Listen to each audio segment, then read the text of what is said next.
This is great. If you'll indulge me for just 1 second, I'm a big social media fan, so I just want to take a picture that I'll be tweeting out later today once I'm done my talk. Nah, still working on it. I'll get to that at the end. As Tim said, my name is Ed White. I'm the Vice President of Customer Strategy and Environmental for National Grid. So really, what does that mean? It means with an expert team, I get to help create the energy future that Abigail just described in the speakers before, and help save the planet all at the same time. And at National Grid, and one thing I would say is not every utility is created equal. And while some utilities are desperately trying to preserve the existing business model and trying to keep and preserve the past, National Grid has a long track record of implementing energy efficiency programs for years and years. I think back to when I was a kid growing up in the 70s and 80s, and I know I look so much younger. My parents, our idea of energy efficiency was, and many of you may relate to this, turn the lights off and make sure the front door is shut. Was that the only energy efficiency that was available in the 70s, at least at the White House, my White House, not the Pennsylvania White House? So that's how I was introduced to energy efficiency. And interestingly enough, my dad also used to say, and I never really quite understood this, what do you think? I work for the electric company?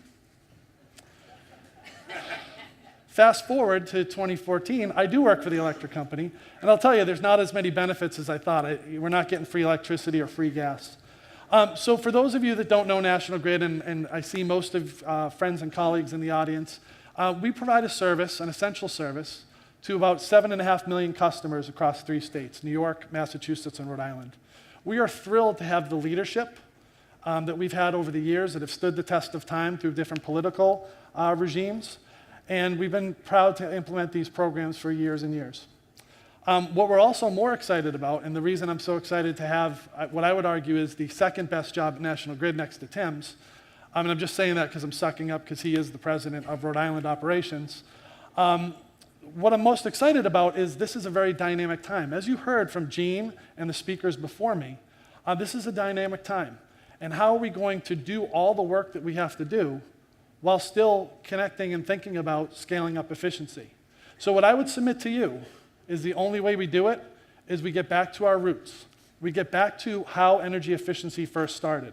And there's some folks in the audience that were there when it all started. Sue's one of the pioneers. And when you think of NEEP, you think of the last letter in NEEP, which is partnership. Energy efficiency was formed by connecting partners, connecting different parts, different stakeholders, different parts of our ecosystem to achieve a common goal, a common objective. We need to do that same thing now. As we think about the massive amount of investment that's going to be needed in our grids across the country, and depending on which state or which report you look at, it's in the billions and billions of dollars, even in the trillions of dollars. We need to connect with our consumers. We need to connect with them in a much different way than we ever have before. When you think about the traditional utility business model, the only time you think about your service is typically when you get your bill, or if the lights go out, or the gas stops flowing, your service is interrupted. And I think about a lot of the different things that we do with our programs, and you know, I'm thinking for 1 second, I didn't even show you my slide. Let me back up for a second. This is a marvelous feat. This is a satellite image of the United States. When you think about all the work that the utility companies do, and the energy providers do, it powers our economy. And we need to do it in a much more efficient way. One of the reports that I recently saw cited was that we waste more energy. We waste about 57% of the energy that's created. In 2014, we waste more energy than we use. That seems absurd. So the only way we're going to be able to scale up efficiency is integrate it much more deeply than we ever have in the past. We're also seeing weather patterns increase. We're seeing the damage of storms like Hurricane Irene, Superstorm Sandy, the October snowstorm, and a little bit of an ice storm that we had just before Christmas at the end of last year in upstate New York.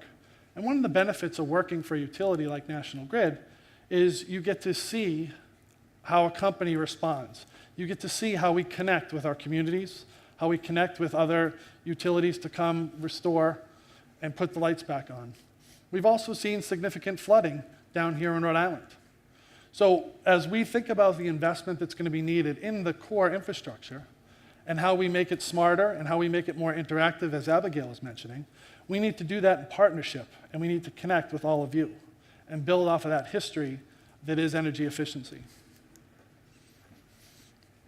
My last slide is really about, and it goes back to the comment that was made earlier today.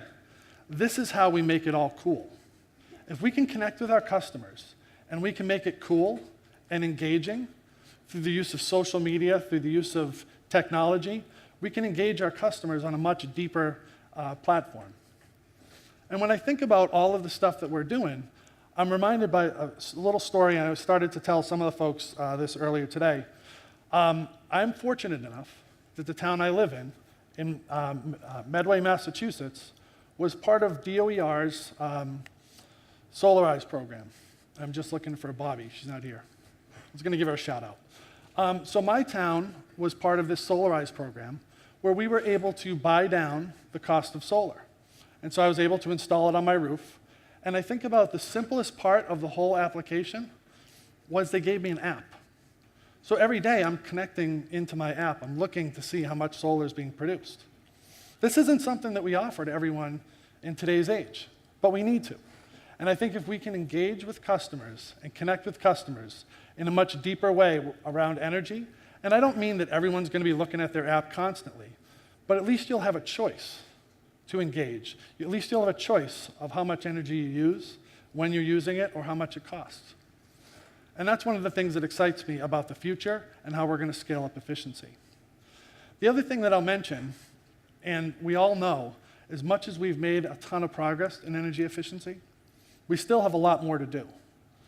I was struck by the story that was told to me the other day, and I won't divulge who it was, but he's a former commissioner in one of our states who admitted to me that he still hasn't participated in an energy efficiency program. And it's not because he doesn't believe. It's not because he just wants to waste money. It wasn't convenient enough for him. And so as we think about how we scale up efficiency, we have to think about how we offer it to customers and how we make it as simple as turning on the lights or turning up the heat. Or, in my case, checking my app to see how my solar is producing. So to me, that's exactly what we're hoping to do as we scale up efficiency. And I thank you for your time, and I can't wait for the dialogue later today.